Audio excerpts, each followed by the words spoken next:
Namaskar, good morning. Today we'll take a look at another pharmaceutical company, Indoco Remedies Limited, with reference to its Q1 FY21 results.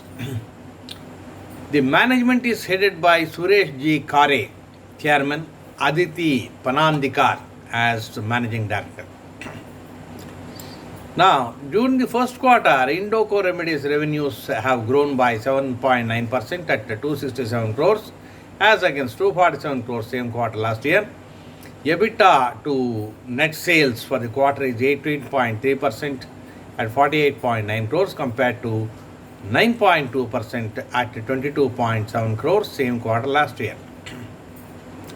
Net profit is 17.23 crores as against 2.2 crores same quarter last year, which means I have given the headlights. These indicate that Indoco Remedies has done very well in Q1. The managing director Aditi Panandikar said in the first quarter the company could register a growth of 7.9% in revenues. See, the revenue growth is 7.9% in spite of COVID-19.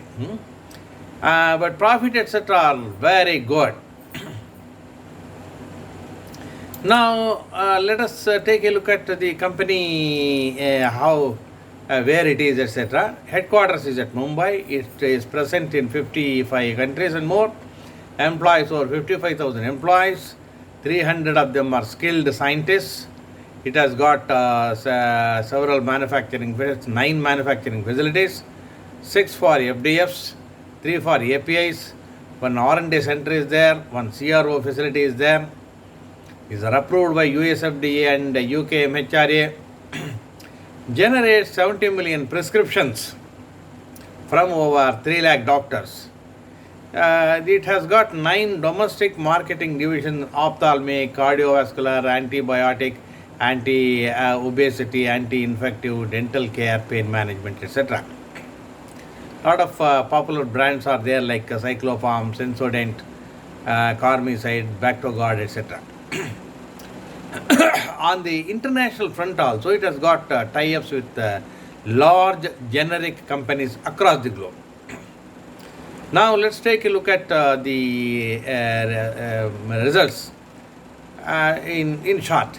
Net sales are 276 crores in Q1 compared to 272 crores in the previous quarter and 247 crores in year ago quarter. So about 11% year on year and 1.41% quarter on. So net sales have grown somewhat, not very great. But net profits are 17.23 crores. Previous quarter 5.4 crores and year ago quarter is 2.18 crores. So net profits have grown by 690% year on year and 219% quarter on quarter. I will read again. Net profits are 17.23 crores compared to 5.4 crores in the previous quarter and 2.18 crores in the year ago quarter. So 690% growth year on year, 219% growth quarter on quarter. So net profit growth is very good. Net sales growth is minimal. It is there, that's all. EPS also has grown similarly like net profits. Market price is around 250 and odd. Volumes are good, so selling and buying are easy. Price earning is around 33.5. It is high. 52-week low is 33. High is 285. Now it is around 52-week high. So it has grown from 33 to 285. Now if you look at annual sales nothing much. 1,107 crores during year ended March 20. Previous year 968. Its previous year 1,041. Its previous year 1,075 crores. And March 16, 1,008 crores. Net profit is lower than the year 2016. Then it was 82 crores. The next year it was 77 crores. That next year it was 41 crores. That next year it is minus 29. See, 2019 it was minus 2.9 loss. Now it has made a profit of 24.1. Not a great performance year on year. Let me say very surely. Previous years were very high, except the just before year. That is minus 2.9. Now latest year is 24. But 5 years ago it was 82 crores. Why has it slipped? Now let us look at the historic prices also. 3 months before it was 213. So from 213 up to 280 something like that it has come. 1 year before it was 153. So it has grown by 66%, something like that. 2 years before 197. It has grown by 29% to the current prices.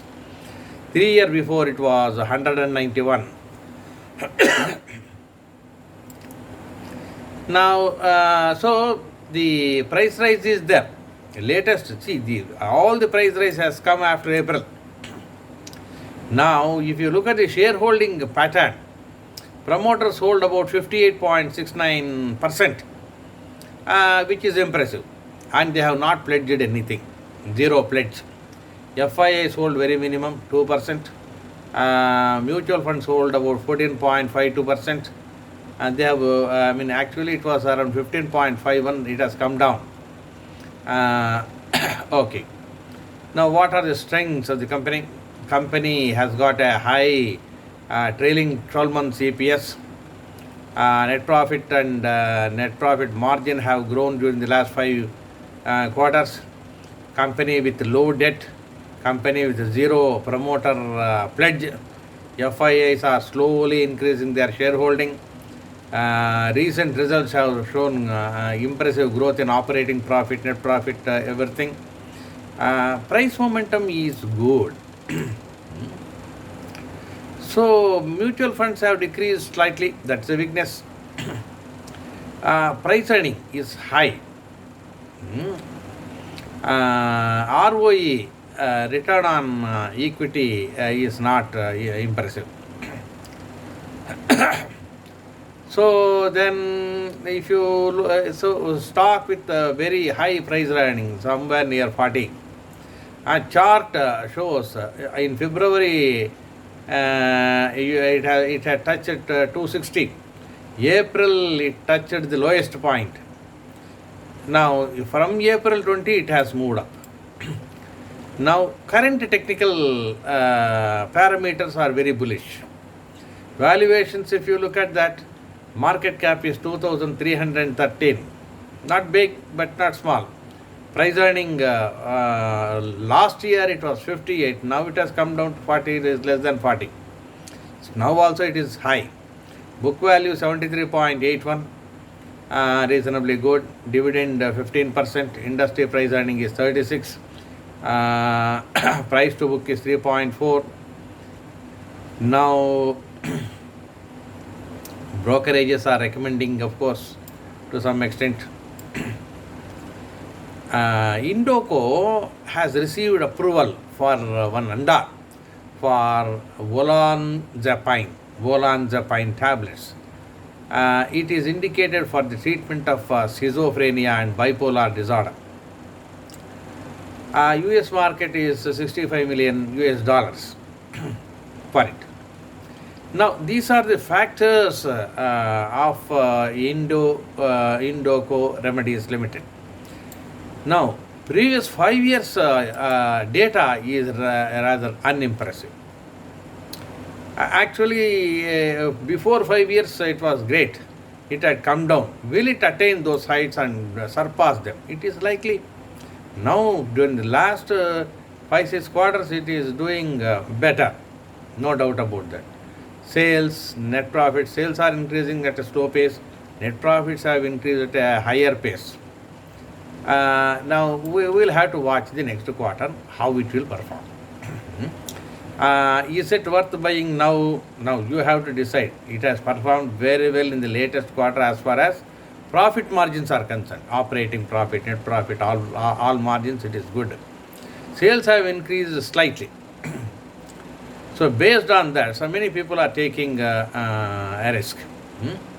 Indoco Remedies can do well. It has got good product line, etc. Good marketing divisions, etc. Let us see. I will be back with you with another good company. Indoco is a good company. I agree.